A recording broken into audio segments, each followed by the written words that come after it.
Ciao, sono Anna Ghedina e sono italiana. Se state guardando questo video sappiate che le forze di occupazione israeliane mi hanno rapito in acque internazionali. Faccio parte di una missione civile non violenta in navigazione per rompere l'assedio illegale, portare aiuti e mostrare solidarietà al popolo di Gaza. Viaggiava a bordo della nave Bella Blu Anna Ghedina, la giovane attivista padovana del centro sociale Pedro, fermata questa notte. Con lei anche Luca Cuzzato, trevigiano, aderente al centro sociale Django, che si trovava su un'imbarcazione diversa, la Holy Blue.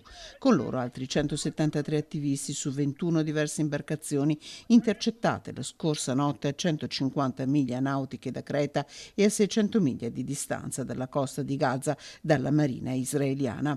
Poco prima del blitz, questo è il video registrato da Luca Cuzzato. Questo attacco è gravissimo e noi ci troviamo attualmente in acque internazionali e ci hanno tagliato i contatti con tutte le altre barche e il cielo è pieno di droni e vi faremo sapere per i prossimi aggiornamenti. Palestina libera. Tra gli attivisti arrestati 21 gli italiani. Tutte le comunicazioni si sono interrotte dalla scorsa notte e la preoccupazione cresce. Un atto di pirateria lo ha definito Global Sumud Flottiglia, contro il quale è in atto una mobilitazione in tutta Italia e nelle piazze del nord-est.